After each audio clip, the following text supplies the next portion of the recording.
Shalom Adonai, Yeshua HaMashiach, Hamaleh, Hamalehim. Aqui é o pastor Gerson para trazer até você mais uma palavra de ensinamento onde poderemos nos edificarmos na presença do Senhor. Como estamos próximo do Natal, quero vos trazer uma palavra acerca da verdade sobre o Natal. As comemorações natalinas, queridos, acontecem e eu julgo oportuno compartilhar desse tema com todos do corpo do Messias. Inicialmente gostaria de afirmar bem claro que não tenho a menor intenção de agredir suas tradições e seus costumes quanto à comemoração do Natal, quer pelos católicos, protestantes, evangélicos, espíritas e por qualquer outra forma, mesmo que ela não esteja filiada a uma religião denominada cristã. Mesmo nos países orientais de religião predominante budistas, muitos celebram a festa do Natal. Portanto, o objetivo de minha mensagem é esclarecer os fatos históricos, confrontar tradições e costumes com os ensinamentos bíblicos e deixar que cada leitor tire suas próprias conclusões, sem com isto querer impor a ninguém aceitar o meu ponto de vista. Se você ler esta mensagem com esse espírito, com certeza tirará bom proveito. Não ler, mas ouvir. Pensando bem, o que é o Natal? Nesta época é comum enfeites nas portas das casas e, no seu interior, grandes ou pequenas árvores de Natal. Decorações nas ruas da cidade, com bolas coloridas, variadas, perus, leitões recheados, patos, gansos, muitas nozes, castanhas, passas de uva, uísque, champanhe, etc. Não faltam para uma família de classe média alta, enfim, todos dão um jeitinho, nem que seja comer um franguinho com farofa. Às vezes acontece que muitas pessoas gastam muito dinheiro e herdam uma grande dívida para ser paga em suaves prestações no ano que vem. Pois afinal, quem recebe um presente de Natal se vê quase na obrigação de retribuir todo o bem que recebeu também. Mas quando não se pode, a coisa se complica e constrange até mesmo numa humilhação. Para as pobres crianças de rua e de tempo, é muito tempo de tentação, pois vêm presentes e guloseimas expostas nas vitrines das lojas e ficam por isso mesmo. Mas com certeza as esmolas nesse tempo se dobram também, pois é Natal. Afinal, vamos dar uma trégua às dificuldades e problemas. Vamos esquecer um pouquinho das coisas ruins, nos alegrando com a família, desejando a todos um Feliz Natal, cheio de saúde, muita paz e, por que não dizer, boas festas. Mas afinal, o que se comemora no Natal? Muitos dirão, comemora-se o nascimento de Jesus Cristo. Mesmo para a maioria dos cristãos, o que isso significa não é muito fácil de se entender. Mas, atualmente, até o Japão, que é um país budista, comemora também o Natal. Então se pergunta, que espírito é este do Natal?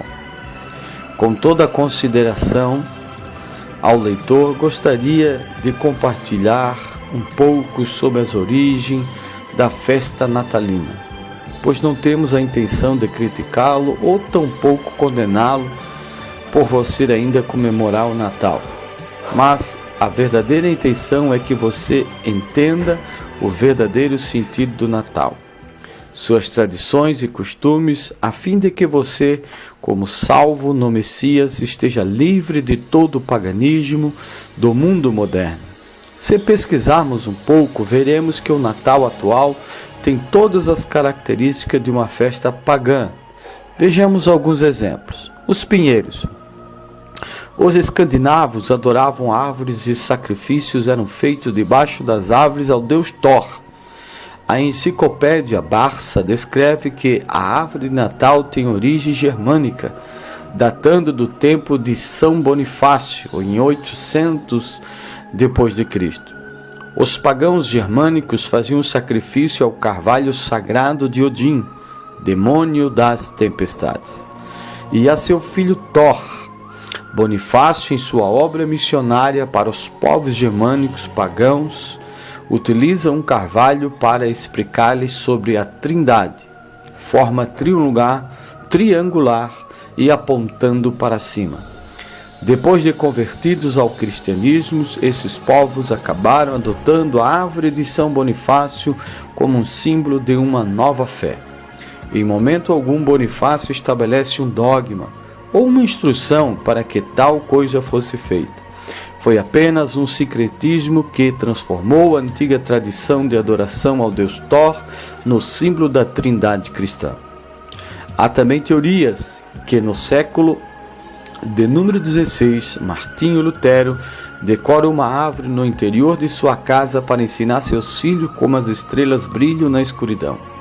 Como dito anteriormente, os cristãos germânicos continuaram o costume pagão de colocar-se árvores no interior de suas casas, mudando apenas seu simbolismo. O costume se espalhou para cristãos da Inglaterra e depois para as outras regiões. O ato de cortar as árvores para enfeitá-las é bem antigo. Vejamos o que diz o profeta Jeremias no capítulo 10, versículo 3 e também o versículo número 4. Porque os costumes dos povos são vaidades, pois cortam do bosque o madeiro, obra das mãos dos artífices, com machado, com prata e com ouro o enfeitam, com pregos e com martelos o firmam para que não se movam. Quando os pagãos se tornavam cristãos, normalmente sem uma profunda experiência com Yeshua, com Jesus, levavam consigo todos os costumes pagãos, apenas orientados, queridos, a mudarem o simbolismo para valores cristãos.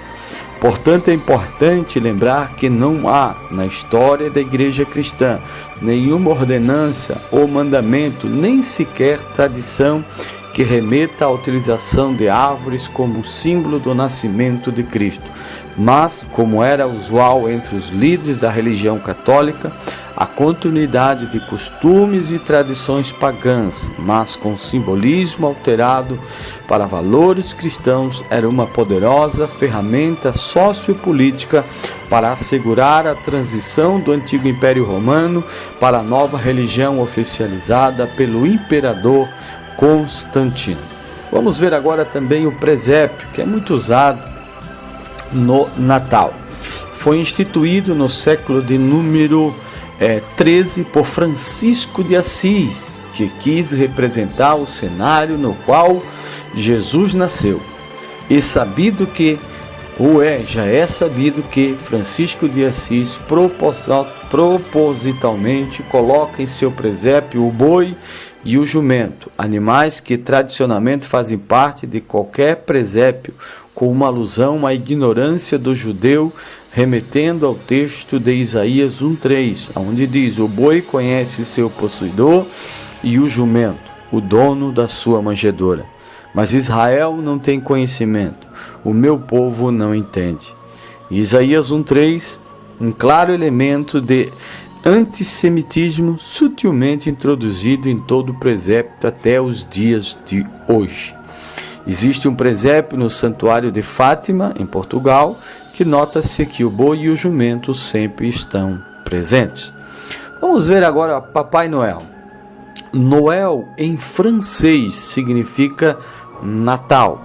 Porém, esta palavra não consta na Bíblia e sua origem, conforme minha pesquisa, é incerta. Há, contudo, aqueles que ligam o mito do Papai Noel com a lenda de São Nicolau, bispo de Mira, na Ásia Menor, no século IV. A Holanda o escolheu como patrono das crianças e nesse dia era costume dar presentes. Este costume então se espalhou pela Europa e os noruegueses criam que a deusa Herta aparecia na lareira e trazia consigo sorte para o lar. A lenda conta que as crianças colocavam seus sapatinhos na janela e São Nicolau passava de noite colocando chocolates e caramelo dentro dos sapatos. Tudo isto foi descaracterizando-se o verdadeiro espírito do Natal. São Nicolau, bispo de Mira, santo homenageado pelos gregos e latinos no dia 6 de dezembro, uma lenda da sua ortoga subreptícia de dotes sobre as 3 filhas de um cidadão empobrecido deu origem ao velho costume de dar presentes em secreto na véspera de São Nicolau. Por isso que até hoje as pessoas fazem migo visível nas vésperas do Natal. Vamos ver agora o nascimento de Yeshua. Será que Jesus realmente nasceu no dia 25 de dezembro? Vamos ver. Até o ano 300 depois de Cristo, o nascimento de Jesus era comemorado pelos cristãos em diferentes datas. No ano 354 depois de Cristo, o Papa Libério, sendo o imperador romano Justiniano, ordenou que os cristãos celebrassem o nascimento de Yeshua no dia 25 de dezembro. Provavelmente ele escolheu esta data porque em Roma já se comemorava nesse dia o dia de Saturno, ou seja, a festa chamada Saturnália. A religião mitraica dos persas, inimiga dos cristãos, comemorava neste dia o Natalis Invicti Solis, ou seja, o nascimento do sol vitorioso, do sol invicto. Existe um mosaico de Jesus Cristo retratado como Sol ou Deus Sol no mausoléu M na necrópole pré-4º século sobre a Basílica de São Pedro em Roma, e é nomeado Cristo Sole, Cristo Sol, e é datado do final do século III pelos arqueólogos italianos. Os deuses continuam os mesmos, só os nomes é que foram alterados. Na tentativa de cristianizar cultos pagãos, o clero da Era das Trevas de Constantino até a Idade Média tentou de todas as formas conciliar o paganismo com o cristianismo. Um bom exemplo disto foi a criação dos santos católicos, substituindo as festas e padroeiros pagãos. Vênus, deusa do amor; Ceres, deusa da colheita; Netuno, deus do mar, assim como São Cristóvão e o padroeiro dos viajantes; Santa Bárbara, protetora dos trovões, e o famoso Santo Antônio é o padroeiro do casamento. É interessante notar que vários pais da Igreja Católica deixaram registro de exortação contra as práticas pagãs dos recém-convertidos cristãos do Império Romano, sob o antigo costume romano de se pendurar coroas de flores girlandas nas portas das casas. Tertuliano, em 160 a 220 depois de Cristo, escreveu para os cristãos: se vocês renunciaram aos templos, não transforme as vossas portas e as vossas casas em templos. Nós vamos ver isso no livro A Idolatria, século III depois de Cristo. Em 245 depois de Cristo, Orígenes de Alexandria, comentando sobre Levítico 12, versículo 1 ao 8, exorta os seguidores de Cristo que apenas pecadores celebram o aniversário. Enciclopédia Católica, 1911. Em 303 depois de Cristo, Arnóbio de Sica ridiculariza a ideia de celebração do nascimento de deuses, associando tal costume com o paganismo greco-romano, onde deuses eram concebidos e nasciam como seres humanos. Afinal, quando nasceu Yeshua? Quando nasceu Jesus? Creio eu ser uma verdade revelada em Hebreus 1:1. Lucas foi o evangelista mais minucioso. Vejamos algumas passagens. Lucas 2:8 diz que haviam pastores guardando seus rebanhos durante as vigílias da noite. O inverno em Israel é rigoroso e isto é pouco provável que tenha acontecido no inverno. Lucas 2:1 diz que César Augusto convocou um recenseamento para o povo judeu, e é pouco provável que realizaria um recenseamento no inverno, onde o povo deveria percorrer a pé ou no máximo em lombo de animal grandes distâncias durante o inverno. Além do mais, José não iria expor uma mulher grávida a andar a céu aberto nestas condições. Lucas 1:5 diz que naquele exato momento Zacarias servia no templo como sacerdote no turno de Abias, isto é, os sacerdotes se revezavam no templo em turnos. Cada turno tinha um nome. Abias era o 8º turno, sendo, portanto, um dos 24 turnos de revezamento dos sacerdotes. Lucas 1, 8 e 9, versículo 13, diz que neste exato momento, Zacarias recebe a anunciação do nascimento de Johanã, ben Zacarias, João Batista, filho de Zacarias. Lucas 1, 23 e 24 diz que Isabel estava grávida de João Batista. Vejamos, portanto, quando realmente Yeshua, Jesus, nasceu. Analisando atentamente alguns versículos bíblicos, podemos concluir que Yeshua não nasceu em dezembro, e sim nos prováveis meses de setembro ou, quando muito, outubro, meses em que os judeus comemoravam a festa dos tabernáculos, como diz João 1,14, e a palavra se fez carne e habitou entre nós. Habitou no original grego é eskenesei, que se traduz como tabernaculou. Êxodo 12:1 e 2 e Deuteronômio 16:1 mencionam que a Páscoa é a principal festa do ano e acontece no primeiro mês. Êxodo 23:15 diz que Aviv é o primeiro mês do calendário religioso judeu bíblico. 1 Crônicas 24, do 7 ao 10, diz que os sacerdotes se revezavam em turno de 2 turnos, mês, e que Abias era o 8º turno. Qual é, portanto, a dedução lógica para descobrir o mês do nascimento de Jesus? Nosso Deus é um Deus lógico, e para ele não há coincidências. É bem provável que o primeiro turno dos sacerdotes deveria começar no primeiro mês religioso do calendário judaico. Porque, imagem, se os sacerdotes faziam rodízio para servir no templo, eles deveriam ter um mês de referência para que, antecipadamente, pudessem conhecer seus respectivos turnos e meses, nos quais eles, os 24 sacerdotes, fariam o revezamento. E é bem lógico que eles escolheriam o mais importante dos meses judaicos, que era o primeiro mês Aviv, no qual se comemora a Páscoa. Então, se isto é lógico, é aceitável, não resta dúvida que o turno de Abias de Zacarias, que era o 8º da escala, e coincidiu com o mês chamado Tamuz.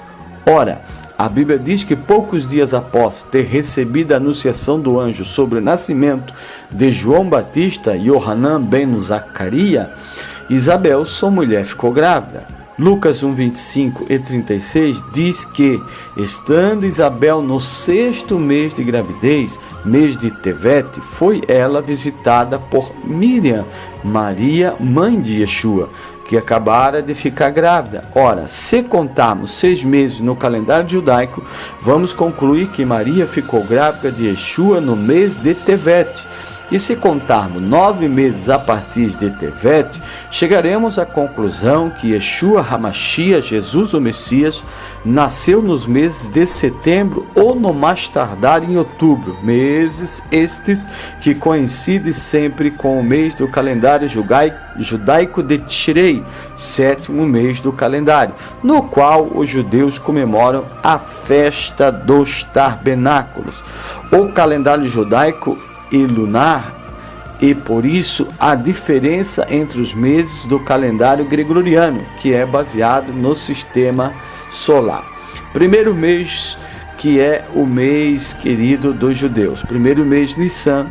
Depois nós temos o mês de Iyar, Sivan, Tamuz, Av, Elu, Shirei, Reshvan, Kislev, Tevet, Shevat, Adar e Adar 2. Que Deus possa te abençoar, fazer você entendendo esta verdade. O propósito do jornal Estado de Minas, no dia 16 de dezembro de 1990, foi publicada uma matéria pelo professor Nelson Travnik, do Observatório Municipal de Campinas, São Paulo, que os computadores já calcularam, com base em dados astronômicos, que a data provável do nascimento de Cristo foi dia 15 de setembro do ano 7. Não tenho ferramentas ou argumentos científicos para endossar essa data, e nem tampouco informações bíblicas para contradizê-la. Mas uma coisa eu sei, Esta publicação veio exatamente confirmar esta mensagem, na qual eu já cria pela fé e por meio dos fatos bíblicos e históricos aqui mencionados. Conclusão: devemos ter em mente que um determinado símbolo ou ato concebido, criado e instituído com propósito pagãos não pode ser santificado trocando-lhe apenas os simbolismos, não pode amenizar uma mentira ou atenuar uma inverdade por intermédio de uma simples troca de significados. Um argumento ou raciocínio aparentemente lógico, mas que é utilizado para produzir-se uma ilusão da verdade e chamado de sofisma. Somos ordenados pelo apóstolo Paulo a anular todo tipo de sofisma no corpo de Cristo, no seio da igreja, porque as armas da nossa milícia não são carnais, e sim poderosas em Deus, para destruir fortalezas, anulando nós sofismas e toda altivez que se levante contra o conhecimento de Deus, e levando cativo todo pensamento à obediência de Cristo. 2 Coríntios 10, 4 ao 5.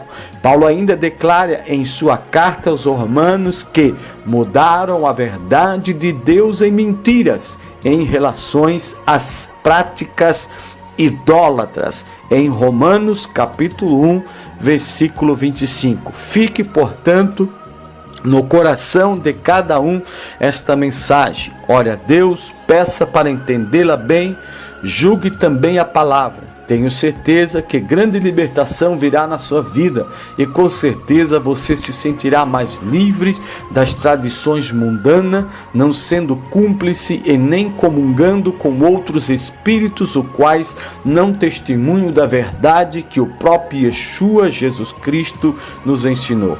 Seja sábio, não saia agora por aí condenando tudo e todos. Seja autêntico, você nasceu para ser luz onde há trevas. Seja essa luz no verdadeiro Shalom do Messias, do Yeshua HaMashiach HaMelech HaMelechim. Amém.